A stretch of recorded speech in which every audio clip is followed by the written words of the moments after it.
Pessoal, sejam muito, mas muito bem-vindos de volta a mais um boletim informativo aqui do nosso canal. Vocês acharam que hoje eu não ia mais aparecer por aqui, né, gente? Claro, tô aqui, gente. A gente tarda, mas não falha, tá? Eu tava resolvendo alguns assuntos pessoais. Sabe quando você acumula, sabe, aqueles assuntos, você vai postergando, você vai juntando aquele monte de probleminhas, aí você vai e resolve, né, tudo de uma vez? Então é mais ou menos isso que eu tô fazendo nesses últimos dias, gente, tá?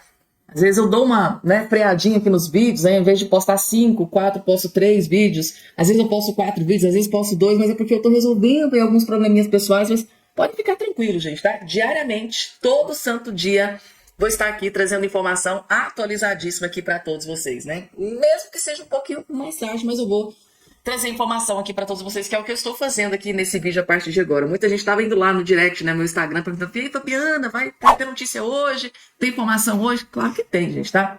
Vamos lá, muita coisa gravíssima acontecendo ao mesmo tempo. Eu separei aqui as mais importantes para atualizar vocês nesse vídeo aqui, gente, tá? Acaba de ser anunciado renúncia de cargo, gente, tá? Renunciou o cargo aqui neste exato momento. É uma bomba gigante que eu vou trazer nesse vídeo para todos vocês.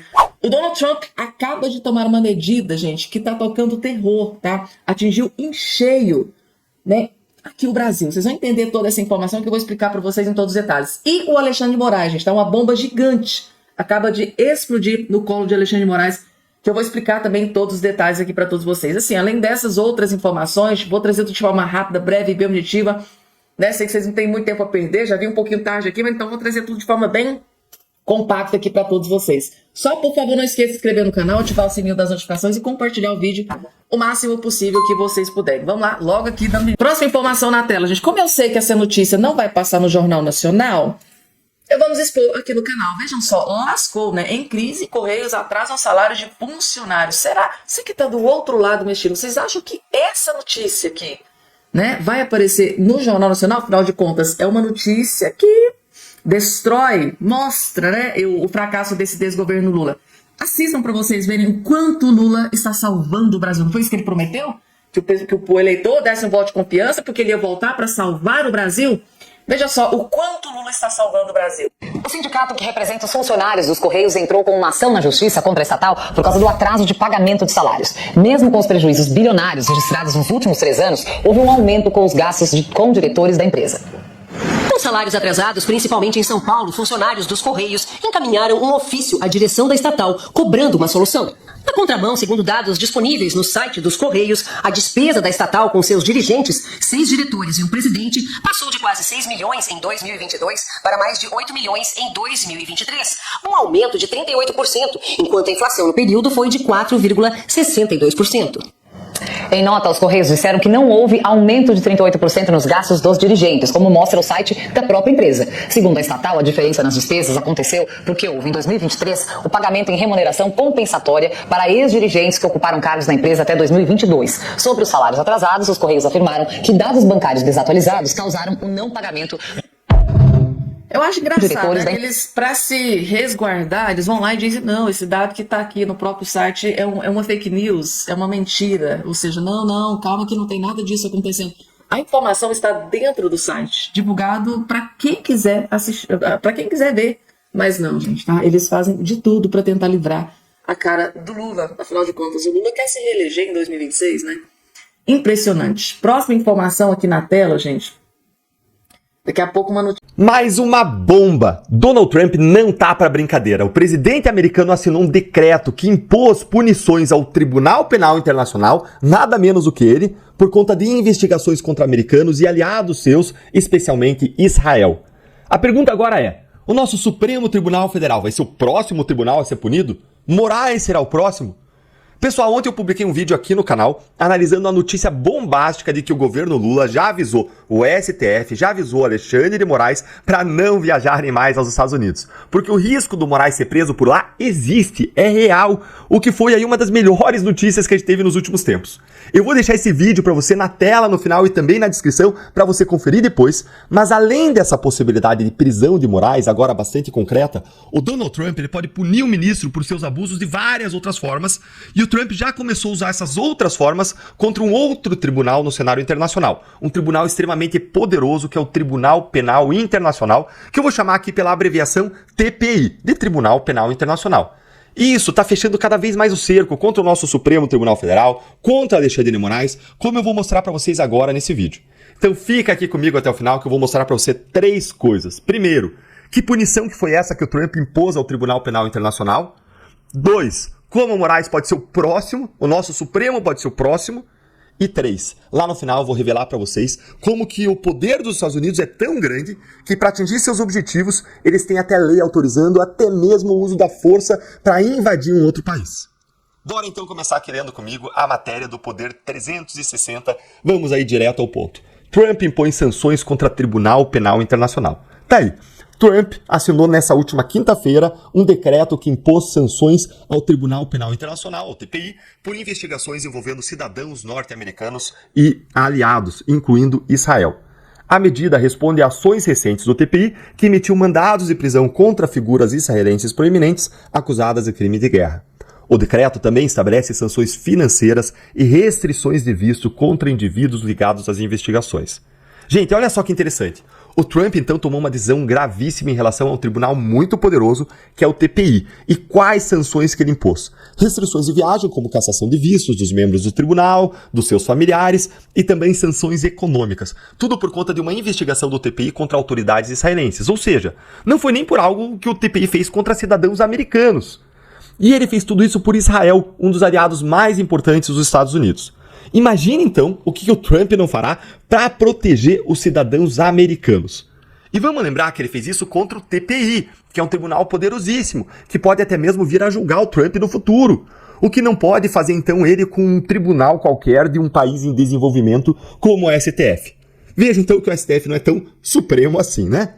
Importante lembrar aqui também que essa decisão do Trump ele vem depois do primeiro-ministro israelense, o Benjamin Netanyahu, ter sido o primeiro líder estrangeiro a visitar o Trump na Casa Branca, depois que o Trump tomou posse.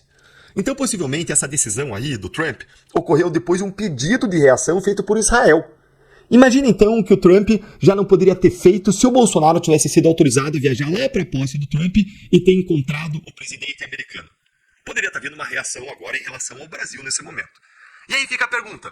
Agora que lá nos Estados Unidos já se fala concretamente na prisão de Moraes, caso de viagem para lá, informação essa que chegou aos ouvidos do governo brasileiro, a ponto de o governo Lula ter que alertar o Alexandre de Moraes. Será que o ministro brasileiro vai ser o próximo juiz a ser contemplado com esse pacotinho de sanções e punições do Trump? Se você acha que isso pode acontecer, se você está animado com essa possibilidade, então curte o vídeo com força, se inscreve no canal para você receber mais conteúdos nossos e não esquece de ativar o sininho que aparece embaixo das notificações, que ele faz com que você não perca nenhum conteúdo relevante nosso aqui. Só nos resta agora esperar para ver, gente. Mas, como eu prometi para vocês, leia aqui comigo essa matéria da Folha de São Paulo, que mostra o quão longe os Estados Unidos podem ir, o quão longe eles estão autorizados aí para preservar os seus interesses. Olha aí, inacreditável. Lei permite que Trump invada a Holanda se o TPI agir contra os Estados Unidos. Olha aí comigo, ó. Impor sanções está longe de ser a medida mais grave que o Trump pode tomar contra o TPI. Graças a uma lei de 2002, aprovada no governo George Bush depois do atentado das Torres Gêmeas, lembre, que aconteceu lá em 2001, no 11 de setembro, o presidente americano ele tem autorização para invadir, inclusive a Holanda, onde está localizado o TPI, e usar força para libertar americanos ou cidadãos de países aliados como Israel.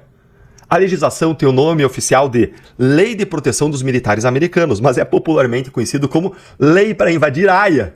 Ela foi aprovada com apoio de republicanos e democratas no contexto da guerra contra o terror conduzida pelos Estados Unidos no Oriente Médio lá no início dos anos 2000. Seu objetivo era blindar militares americanos ou de países que colaborassem com os Estados Unidos de uma possível responsabilização internacional por crimes cometidos em países como Iraque e Afeganistão. O cenário de uma invasão em larga escala dos Estados Unidos à Holanda é considerado extremamente improvável por analistas militares, uma vez que, teoricamente, exigiria que todos os outros 30 países da OTAN declarassem guerra contra Washington em defesa de Amsterdã, incluindo potências nucleares como a França e o Reino Unido. Isso aqui, gente, é extremamente difícil, então improvável de acontecer de fato, mas é super importante que a gente entenda quais são os mecanismos e as ferramentas que os Estados Unidos têm à sua disposição para impor a sua vontade. Isso porque mesmo uma ação sendo improvável, a mera possibilidade, a sua previsão ou a ameaça dela já tem muita força no cenário internacional, especialmente quando estamos falando da maior potência militar do mundo. Segue aqui comigo, ó. Ainda assim, uma vez que o texto autoriza o presidente dos Estados Unidos a utilizar todos os meios necessários para libertar militares ou autoridades presos ou detidos pelo ou em nome do Tribunal Penal Internacional, a lei abre espaço para uma operação especial, até mesmo em solo de países terceiros, para impedir que a Corte de Haia possa julgar cidadãos americanos ou aliados por crimes de guerra. Uma ação desse tipo acarretaria um custo diplomático muito alto, possivelmente isolando os Estados Unidos da comunidade internacional. Por essa razão, a lei é considerada uma tática de intimidação, como eu contei para vocês, contra a Corte. E veja-se que, não coincidentemente, a Corte nunca denunciou nem pediu a prisão de nenhum cidadão americano desde a sua criação. Gente, se o Trump não teme, se ele não tem medo nem mesmo de punir e sancionar os membros do TPI, quem diria Moraes, gente, não é mesmo? É aquela velha história, quem é Moraes na fila do pão? Enquanto a gente... Próxima informação na tela, gente, tá? Hoje de forma rápida aqui pra vocês, porque assim, não vamos perder tempo, porque hoje já comecei a postar vídeo aqui mais tarde, então vamos tentar sintetizar todas as informações. Moraes cobra, mas PF não responde sobre investigação de Elon Musk. Ou seja, para essa questão aqui, a PF, a Polícia Federal, parece que deu uma banana para o ministro Alexandre de Moraes. O ministro Alexandre de Moraes, Supremo Tribunal Federal, cobra desde o ano passado que a Polícia Federal apresente uma perícia sobre a rede X, a rede social X.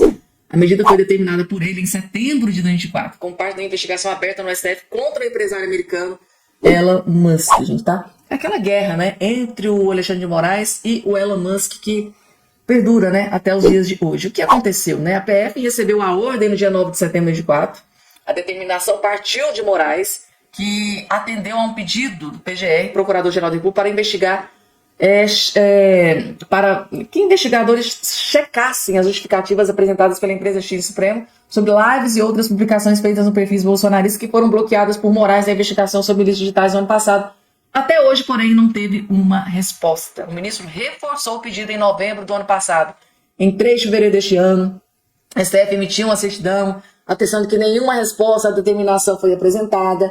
Desde então, não houve manifestação da PF encaminhada ao Supremo. No âmbito dessa investigação procurada, a PF informou que não se manifesta sobre eventuais investigações em andamento. Ou seja, por várias vezes o Alexandre de Moraes está, né, contactando aí a Polícia Federal nessa questão do Elon Musk, mas a PF até hoje tem dado o quê? Uma banana para o ministro Alexandre de Moraes, gente, tá? Que situação, hein? Que credibilidade. Próxima informação aqui na tela, gente. Vejam só essa notícia que foi divulgada, renúncia do cargo. Ó. Há 3 meses das eleições, presidente da Romênia renunciou o cargo, gente. Presidente acaba de renunciar o cargo. É isso que está aparecendo aqui na tela para todos vocês, ó. Presidente da Romênia, tá? O Klaus Iohannis renunciou o cargo nesta segunda-feira, há 3 meses das eleições presidenciais, intensificando a crise institucional no país. Iohannis estava sob pressão devido a um plano dos partidos de direita de votar seu impeachment no parlamento. Ou seja, com a iminência de votação do impeachment, ele acabou renunciando o cargo. Para evitar uma crise para a Romênia e seus cidadãos, deixarei o cargo, afirmou Iohannis em discurso em Bucareste. Com a saída dele, o presidente do Senado do Partido Liberal assumirá como presidente interino com poderes limitados até as eleições marcadas para 4 e 18 de maio. Ou seja, o presidente da Romênia renunciou ao cargo. Novas eleições presidenciais vão acontecer para escolher o novo presidente da Romênia. A Romênia é um membro da União Europeia e da OTAN e faz fronteira com a Ucrânia. Enfrenta uma crise política desde novembro do ano anterior. Naquela ocasião, a Corte Suprema anulou a eleição presidencial depois de acusações de interferência russa, determinando que permanecesse no cargo até eleição de um sucessor. Ou seja, lá, gente, a eleição foi anulada. Pra vocês verem a gravidade de toda a situação. Ele defende o fim do apoio da Romênia à Ucrânia na guerra contra a Rússia e uma maior aproximação com o Moscou. É um amiguinho do Putin, né, gente? Tá aqui. Então, após a iminência de votação de impeachment, ele acabou de renunciar ao cargo, gente, tá? Romênia aí que teve eleições anuladas, muita coisa aconteceu na Romênia, né, gente? Nos últimos meses a gente tem acompanhado e trazido as informações aqui nesse canal para todos vocês. Notícia envolvendo o Alexandre de Moraes, eu vou trazer aqui nesse vídeo também para todos vocês. Vejam só. Governo Lula deve taxar empresas de tecnologia se Trump impuser tarifas ao aço. Ou seja, existe possibilidade do Donald Trump, né, anunciar tarifas em cima do aço. E o governo Lula já acendeu um alerta, né? E o Lula já começou a fazer os ataques, né? Tipo assim, ó, se fizer isso, vai acontecer. Ou seja, uma guerra está sendo declarada, né? O governo brasileiro estuda taxar plataformas digitais norte-americanas caso o presidente dos Estados Unidos, Donald Trump, oficialize nessa segunda-feira, dia 10, o anúncio de elevar em até 25% as tarifas para o aço e o alumínio de todos os países. A medida de Trump afeta diretamente o Brasil, que é o segundo maior exportador de aço para os Estados Unidos. 48% do total de tudo que o país vende no exterior são direcionados ao mercado norte-americano, num total de 5,7 bilhões de reais. O governo Lula, né, aguarda com cautela a concretização do anúncio de Trump e entende que o melhor é não entrar numa guerra comercial aberta contra os Estados Unidos. Mas é o que o Lula está ameaçando fazer, né? Depois que a informação de que o governo analisa taxar as plataformas de tecnologia foi divulgada pela coluna, o ministro da Fazenda, Fernando Haddad, afirmou que ela não é correta. Para não deixar dúvida, não é correta a informação de que o governo Lula deve taxar empresas de tecnologia se o governo dos Estados Unidos impuser tarifas no Brasil. No mais, o governo brasileiro tomou a decisão sensata de só se manifestar oportunamente com base em decisões concretas e não em anúncios que podem ser mal interpretados ou revistos.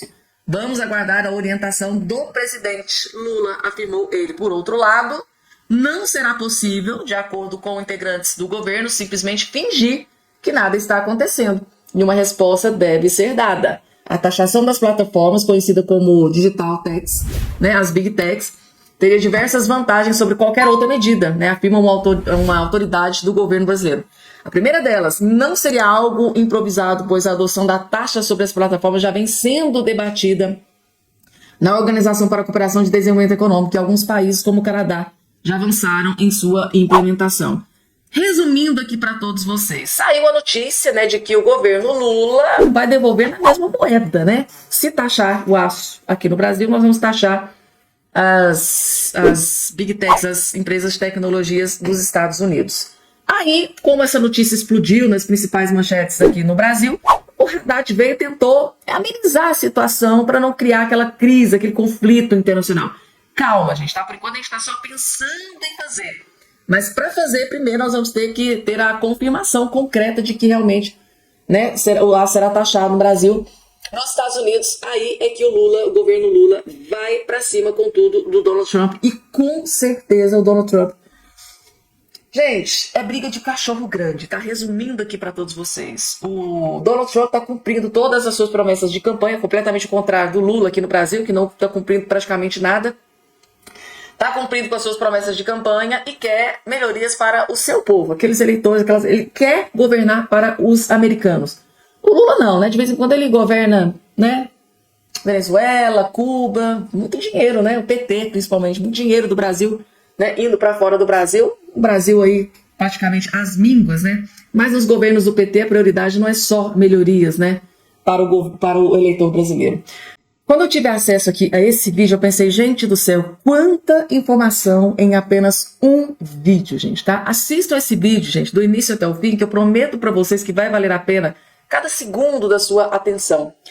A nossa querida Cristina Grema teve acesso aqui a algumas informações, ela decidiu, gente, entregar todo mundo, mas todo mundo mesmo.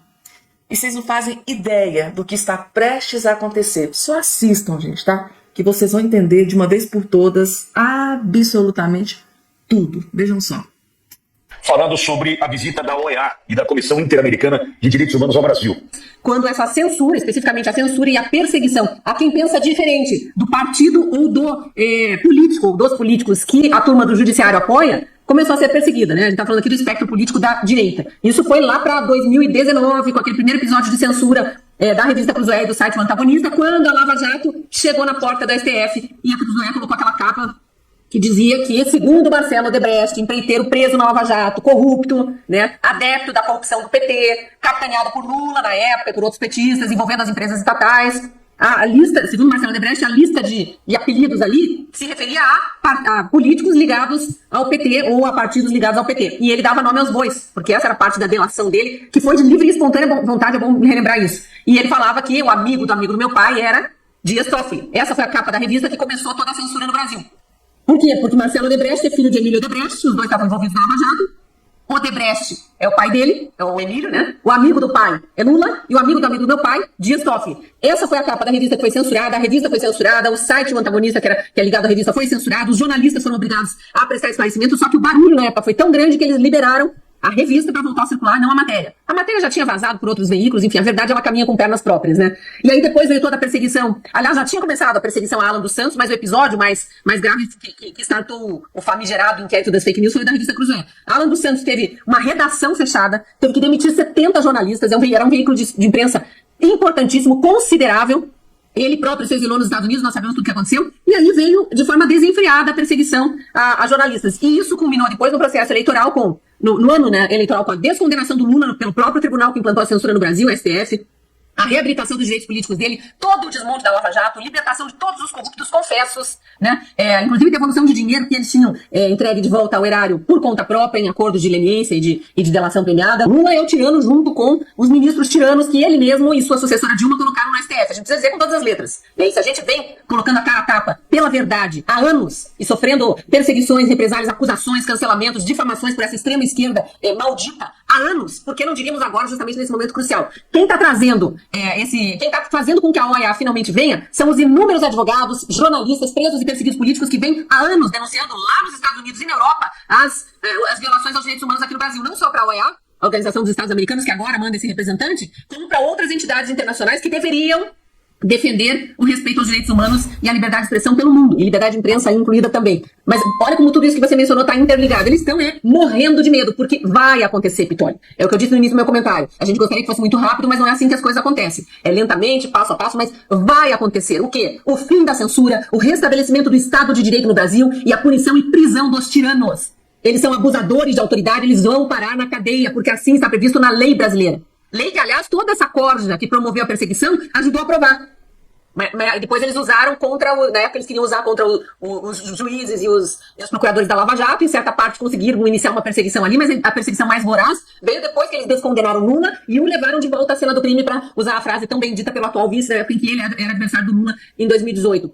Olha só como está tudo interligado aqui, ó. Depois da determinação do ministro do Supremo Tribunal Federal, Alexandre de Moraes, de desbloquear na sexta-feira as redes sociais do Monark, várias outras contas voltaram a circular. Então tem Luciano Hang, que estava com conta bloqueada desde 2020, o Guilherme Fiuza também estava com os perfis bloqueados há anos, o jornalista Bernardo Kister, todos estavam com redes sociais censurados, impedidos de falar sem ter cometido crime algum, apenas e tão somente porque divulgavam a verdade. E o desbloqueio dessas contas aconteceu às vésperas da visita dessa Relatoria Especial para a Liberdade de Expressão, que faz parte da tal da Comissão Interamericana de Direitos Humanos da OEA. E está vindo aqui ouvir o pessoal das FAF, jornalistas perseguidos, advogados de presos e políticos perseguidos, tem parlamentares perseguidos. Então, tá tudo interligado. E a tal da USAID, aí, a agência americana que lá atrás, né, décadas atrás, foi criada com o intuito de promover ajuda humanitária a países com problemas como fome, enfim, guerras e tudo mais, e virou uma patrocinadora de censura. A USAID foi desmontada nessas primeiras 3 semanas aí de governo Trump. E a gente começou a descobrir a rede internacional globalista de divulgação de pautas pró-aborto, pró-libertação de bandidos, bandidolatria, né, atacando polícia, a favor de desarmamento para que a população fique sem poder se defender, e também contra jornalistas, ou ativistas, ou pessoas comuns que ousassem falar ou se manifestar contra os governos tiranos que eles apoiam. Então, acabou o patrocínio, eles estão todos ameaçados de morrer de inanição, e agora tendo que pagar pelos crimes que cometeram, porque cometeram crimes. E aí todos começam a ser liberados, os perseguidos começam a ter voz de novo, tá tudo interligado, né? Vai ser uma semana, aliás, vai ser um dia, amanhã, importantíssimo pro Brasil. A gente precisa ter fé, né, gente? Que as pessoas que cometeram algum tipo de crime, né, sejam punidas, né? Da mesma forma em que isso acontece com a direita, jornalistas, né, direita, deputados, parlamentares de direita, que a justiça seja feita, né, gente? Algo, assim, impensável, né, de acontecer no Brasil, mas a esperança é a última que morre. Quanta informação, gente, tá? Em um vídeo, né? Que enciclopédia da política. Quando a gente assiste a Cristina Grêmio, às vezes a gente tem a impressão de estar assim, vendo um flashback, de repente vem novas informações. Tem muita informação num vídeo só. Meu Deus do céu, que mulher culta, inteligentíssima e, acima de tudo, corajosa, né? Para dizer tudo que ela diz aqui, de algumas autoridades do judiciário, tem que ser muito, mas muito corajosa, gente, tá? Coloca aqui embaixo a sua opinião com relação ao comentário da nossa Cristina Grêmio, gente, tá? Que no meu ponto de vista deveria estar ali dentro do Congresso Nacional, ou como deputada federal ou como senadora. Mas acho que já tem planos aí para a próxima eleição.